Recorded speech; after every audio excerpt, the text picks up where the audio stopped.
Hi all, ఈ ఆకుకూరని ఏమంటారు? మేమైతే గంగవేల ఆకుకూర అంటాం దీన్ని మా సైడు. మీ సైడ్ ఏమంటారో కామెంట్ చేయండి. దీన్ని సేమ్ పాలకూర పప్పులాగా మనం చేసుకుంటే సరిపోతుంది. ఫస్ట్ కుక్కర్లోకి పప్పు యాడ్ చేసుకొని ఆకుకూరని యాడ్ చేసుకొని పచ్చిమిర్చి చింతపండుని పసుపు యాడ్ చేసుకోవాలి. చింతపండు యాడ్ చేసుకుంటే ఈ కర్రీకి ఫ్లేవర్ చాలా బాగుంటుంది. ఆ తర్వాత 2 విజిల్స్ పెడితే సరిపోతుంది. కందిపప్పుకి అయితే 2 విజిల్స్ అయితే సరిపోతుంది. పెసరపప్పుకి అయితే లైట్గా 1 విజిల్ అయితే సరిపోతుంది. ఎందుకంటే పెసరపప్పు తొందరగా ఉడికిపోతుంది కదా.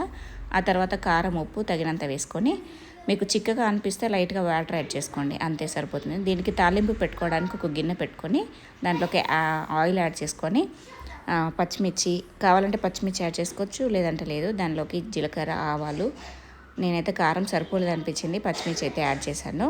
ఆ తర్వాత ఎండుమిరపకాయలైనా యాడ్ చేసుకోవచ్చు. ఇప్పుడు కచ్చపచ్చగా దంచిన ఎల్లిపాయని యాడ్ చేసుకొని లైట్గా పసుపు వేసుకోండి. ఆ తర్వాత కరివేపాకు వేసుకోండి.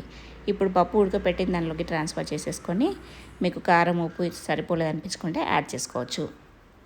దీన్ని పూరికి కానీ చపాతీకి కానీ వైట్ రైస్ కానీ చాలా టేస్టీగా ఉంటుంది.